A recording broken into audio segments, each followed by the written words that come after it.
Hi everyone, you are listening to L&D Spotlight, a podcast about learning and development brought to you by Nifty Learning. I'm your host, Liz Stefan, and together we're here to learn about L&D.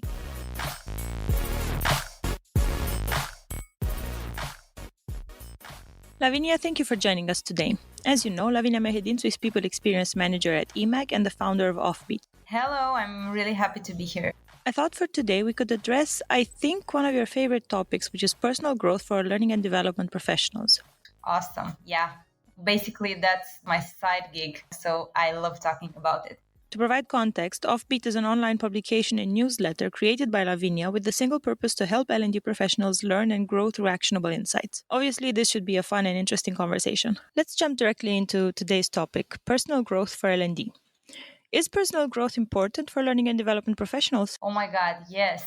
Yes, it definitely is. Like for any other role out there, learning is important. And I think for us is really, really important because we don't just have to learn about our job, but we also have to learn about how people learn. It's a huge part of our job. So yeah, I would say that it's probably one of the most important abilities we can have as L&Ds. Knowing the current state of L&D and from your experience, do you think that L&D and HR sometimes fall into the trap of forgetting about their own growth? Yeah, I think it can definitely happen. We're so busy helping other people learn that we sometimes forget about ourselves, and we learn so much on the job, like in any other role, honestly, that we forget that we have to put some time aside for learning and talking to other people and reading and so on. So it definitely happens. Unfortunately, I think sometimes we're kind of like the shoemakers without shoes, But yeah, we should not forget that in order to help others learn, we should learn as well, and we should be up to date with trends and so on. We have to remember that before helping others learn, we have to be the ones that inspire the learning process. We have to be not the only ones, definitely, but some of those who inspire learning through all their pores. Essentially contribute to the culture of learning in that organization, right? Yeah, definitely. Okay, so what are some key skills that today's L&D professional must have? I think it depends a lot on their role. If we're talking about the role of an L&D consultant or people development consultant, you can find that role in L&D most often. I think we can start with the ability to learn and adapt. I think it's really, really important. As I was mentioning, like in any other role, we have to have this ability to keep ourselves up to date with all the trends in our industry, and not only trends and technical skills, but also always have this awareness about ourselves and what do we need to keep improving personally. This is the first one, and I think it's probably the most important one. And then there are other more technical skills. I would mention problem solving, because I really think that problem solving is in our nature.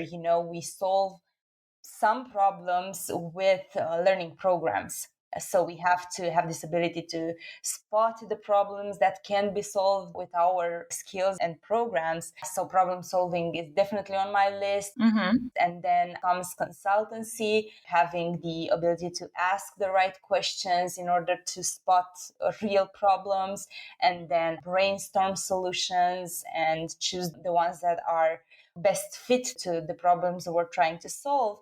And constantly keeping in touch with our stakeholders is also a skill from being a consultant, like having the ability to go through the whole process with our client, because we mostly work with our colleagues, which are actually our clients. Mm-hmm. Then I would also add having some tech knowledge, like knowing which tasks we can automate with tools like Nifty Learning, or understanding a bit about machine learning and what it can do for us as L&Ds and ultimately for our internal clients.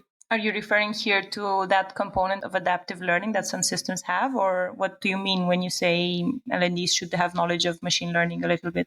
Understanding about what it can do for curation and personalization. I think that's what I have in mind. I know there are already some tools out there that look at what people are searching for, or what type of content or what topics are they looking at, and then the tool comes back with personalized content for that user.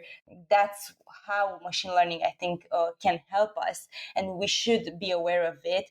And two other things that come to my mind: one that's basic for us as L&Ds, which is the know-how about how adults learn, and I really think that's the added value we bring to the table. And the last one on my list right now might be analytics, and being able to look at the right data and trying to measure our programs in one way or another. Ideally, to be able to extract ROI to see the true impact of L&D in the business. Exactly. So let me try to summarize a little bit to see if I'm catching everything. Essentially, the ability to learn and adapt, and having a sort of consultative approach, being able to ask the right questions, problem solving, managing all the stakeholders and the various people that are making decisions in and around learning, to have some tech awareness and also know how the data that you extract, how you can interpret it and measure the impact of learning. And more on the psychology side, let's say, to have know-how about adult learning, right? Adult learning principles, how people acquire knowledge, how the learning transfer happens, and so on, right? Yep, that's perfect. Okay, so this is what L&Ds need to learn, in your opinion. Where do they go to actually acquire these skills? The L&D role is like any other role, so we learn a lot on the job. Doing our projects, building our programs, we learn a lot about how to do our job better. So that's, I guess, the main source of learning. And then it depends a lot where you live, for example, because there are certain certifications like CIPD, which are really important for jobs in the UK, as far as I know. And other people seem to get noticed because they have the certifications, and I know for sure that they have one for L&D people, which is, well, really complex. And then, well, other sources, I have to dare to mention Offbeat, because this is the main purpose of the project, helping L&Ds learn and grow. And we've already launched a new, and from my perspective, really exciting avenue for Offbeat, and we're preparing other stuff. Or Offbeat like products, definitely they can work for L&D people. I found Offbeat just a breath of fresh air. Thank you. So obviously learning on the job, CIPD, the Learning Performance Institute, there are a couple of certifications that you could get specifically for learning. Offbeat and other sources of actionable information, actionable advice. What role do you think does community play, or staying connected to other L&D professionals from other companies? What role does that play in essentially keeping yourself educated as an L&D? That's definitely a huge source of learning for L&D and HR people. I'm part of some amazing communities from Romania, from Berlin, from Amsterdam, and so on. And they are... Sorry to interrupt. I think we can actually mention them, right? Yeah, sure. I'm part of HR Hub here in Romania. I'm part of L&D Shakers, which was born in Amsterdam, but as far as I know, now it's globally spread. And I'm also connected to Berlearn, which started in Berlin. And all three of them, from my point of view, I get two things. I get a lot of inspiration, because I get to ask questions and hear many perspectives from other people who already tried what I'm trying to do. And I get a lot of great feedback and resources from them. And one other thing, and I think this is really important, it's awareness. Being aware of where this industry is going and keeping yourself up to date with the demands of our job. Very interesting. Is it fair to say that being part of a community also keeps you hopeful and, let's say, gives you this empowerment, sort of, that sometimes us as L&Ds, we kind of lack. Yeah, it gives you trust that things can be done in a certain way if you know some stuff or if you have some skills. And yeah, it definitely empowers you, let's say, to become better and to try other stuff in your role. I kind of feel like we're going a little bit into the culture or the cultural aspect and the role that company culture plays in an L&D professional's growth. And more than that, motivation to stay up to date with, trends, technology, content, and so on. What's the relationship between company culture and an L&D's professional growth? I'm going to generalize a bit here, but I think it can go two ways. I've heard of companies which are really, really learning focused and they understand the importance of individual and organizational learning.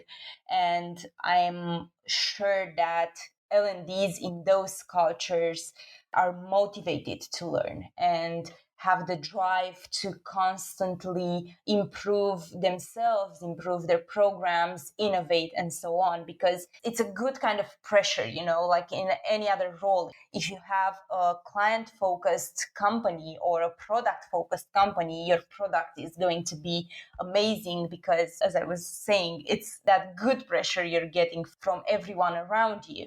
So I think this is one way it can go. And I have to say, it's really inspiring to be part of that kind of culture. But if you're a part of an organization not emphasizing as much the importance of learning, I think we have some responsibility to make people aware. We can force people to learn. No one can force anyone to learn, but we can definitely help in making our boards more aware of the importance of learning and fostering that environment in which people are motivated and empowered to learn. So I would say that no matter where you work, you have a bit of responsibility on building that learning culture where everyone thrives. The results are definitely different, but you should be a bit responsible for that. So here's a tough question then. At what point is the place no longer a good place for you? That's really a tough question. And I think it really depends on each individual. What are you looking for in a company? Because you might be looking for somewhere to learn, and to grow.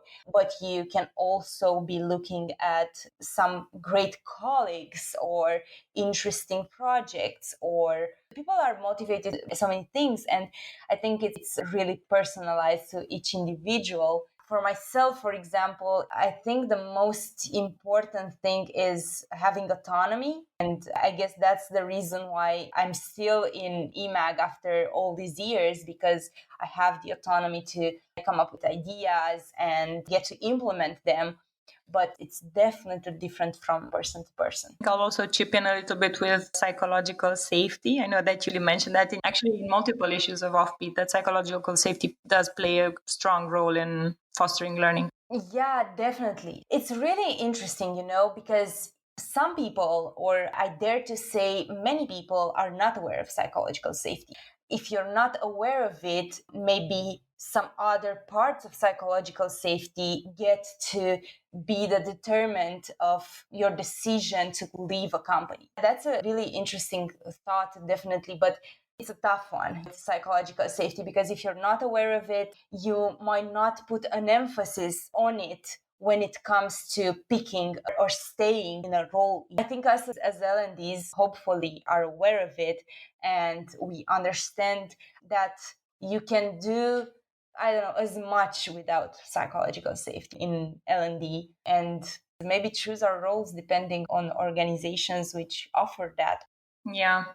I have this feeling that this is the kind of topic that could easily morph into 5 or 6 other topics. I wouldn't mind, however, exploring psychological safety in another episode, because I know it's a big component of actually feeling comfortable with retaining knowledge, with failing, with having agency to try new things. So thank you for today's input. I hope this helps L&D professionals define their North Star in their career. and looking forward to our next encounter, Lavinia. Thank you so much. Awesome. Thank you for having me. Thank you so much for being with us today. This has been another episode of L&D Spotlight. If you'd like to get in touch and join the conversation, write to me at liz@niftylearning.io or connect with me on LinkedIn at Liz Stefan. Have a productive week, everyone.